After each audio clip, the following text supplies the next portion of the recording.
everybody, and welcome to Nomadic Diaries. This is Doreen Cumberford, and I am here today with my friend, colleague, and occasional book mentor, Sarah Kobrus. Say hi to everyone. Hi, everybody. So this small interview is for the purposes of the publishment of National Podcasters Promotion Month. And this is a challenge that I personally have taken on, Sarah, in order to practice being a podcaster, because we're just baby podcasters at this point. However, the practice. Thank you. It's important to practice doing something every day. And Sarah's going to talk to us, listeners. Sarah's going to talk to us today about two things. But first of all, we're going to discover a little bit about you, Sarah. So tell us, how many countries have you lived in? Do you know off the top of your head how many? Yeah, I've lived in America. I've lived in Bahrain. I've lived in Qatar twice, and France and Holland, and also was born in England. So wow. six countries. 1, 2, 3, 4, 5, 6. Yes. It would be 7 of Qatar, but Qatar, so we were there twice. Yes, excellent. So, you know, people, I was at a Spanish class here in San Miguel de Allende in Mexico, where I'm living. And we meet with a group of younger people who are Spanish speakers, and we're supposed to speak Spanish. They're supposed to speak English. Brilliant. The perennial question came up, and I'm not going to ask you the perennial question, but tell me, out of all those countries, I'm imagining that you have infused part of each of them into your soul. Which is the one that you think of most during the day? Or as you go through your day, memories come back from which place most frequently? That would have to be Qatar, because we lived there altogether 12 years, but over a 16-year period. So that it really is where my kids grew up, and we had just such a strong community of friends that had become more than family. So yes, that's the place, and to have been part of somewhere. Well, we literally were part of the history of that place, because where it was in 2002 when we first landed there, and everybody said, "Where's Qatar?" compared to when we left in 2016, and it was completely transformed. And then one of my 3 adult third culture kids went back for the World Cup with her fiance. So it really is our heart country. We feel part of that country, and it will always be part of us, part of our family. Yeah. And so you said that you brought up the subject of having a heart country, and I'm really glad you did. About 6 or 7 years ago, I had a visual made of a heart with all the flags on it of all the countries that I had lived in. Brilliant. And now I have to do this again, because I haven't recreated it with Mexico in there. And it's quite the exercise to grow your heart to include another culture, isn't it?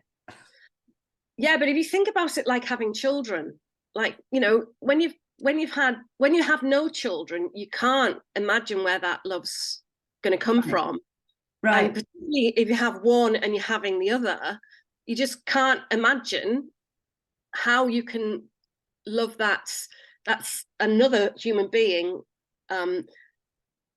equally, but it's never equally, is it? Because it's so different, and yet that miracle happens. Yes, so that's a wonderful way to put it. So adopting and moving to a country is like giving birth, and it is the practice of love. I think the practice of belonging is also the practice of love. And how do we actualize love in our lives? We do that by including more people, right? And belonging somewhere and participating in something, right? And it's also learning effective ways. Because interestingly, before I moved internationally, I was a social worker and a therapist. And one of the jobs I did was fostering and adoption work. It's finding ways to embrace the inevitable grief and loss in ways that are building long-term health. Yes. And that isn't just about positive psychology. No. If we could think our ways out of it, there would be more magic wands available. So we're living in a really interesting time. I first went international in 1998, pre-internet. Yes, really, yes. Psychology was in its infancy. Yeah. Especially research and development work around mitigating adverse experiences in practical, concrete ways, because we didn't know about the neuroscience that we know now. So it's a really exciting time. I almost wish that I could go and do it all over again, knowing what I know. Knowing what we know now. Wouldn't it be wonderful to step back in time and go, oh, now I would react, I think, very, very differently. Yeah, I honestly, because we've been through a lot as a family, in this weird way, what was previously an enemy almost becomes a friend. Yes. Because it's the hardest lesson is, especially as a parent, we do want to cocoon our children from pain. Yeah. But the strongest, healthiest growth comes from pain. Yes, it does. Not protection. We wish it was another way, but it isn't. It's that universal truth that we grieve because we love. We grieve because we love. And our grief honors that which we love.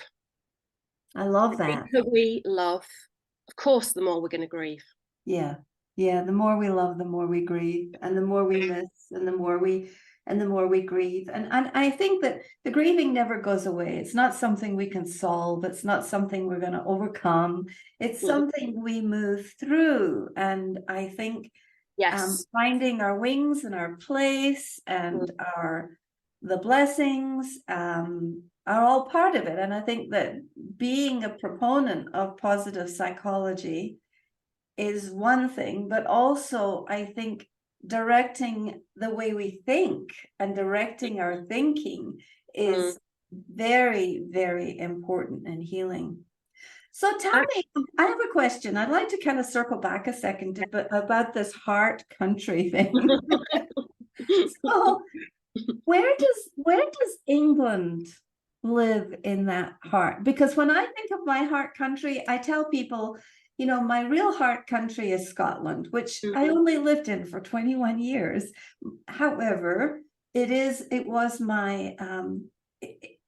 the installation of all of my software in my brain and in my head came from there. So tell me, where does England or the UK factor into this for you? And now that you're back there, how do you resolve all of the traveling, all of the experiences in order to generate peace?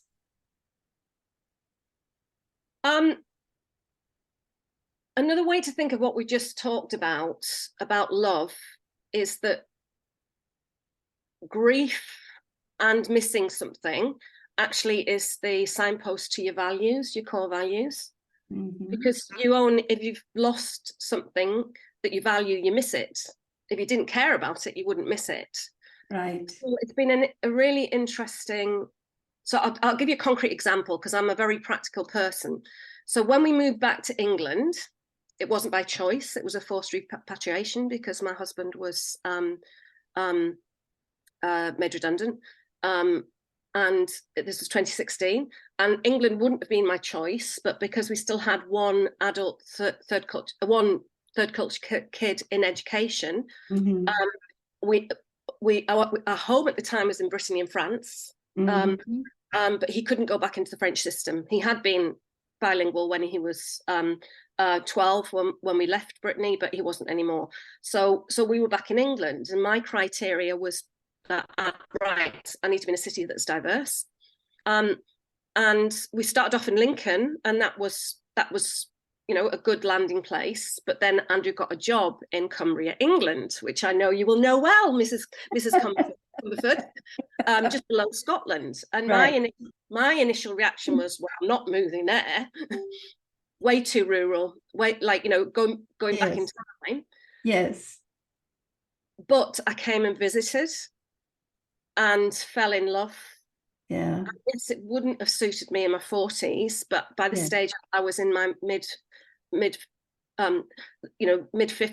and with significant health issues, following cancer treatments and fibromyalgia diagnosis. And this was the year before COVID hit. Yes. So this is the amazing adventure that we're on. And you don't always, if we knew the end results, we wouldn't stress so much, would we, so often? But in our humans, of course we do.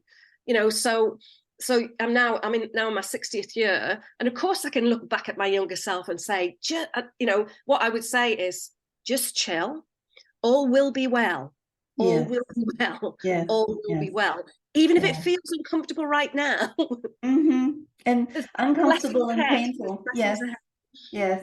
Which you can't see right now. Yeah. So and to be honest, to have been here while my 3 adult third culture kids stepped into their adulthood, so they had a safe base here.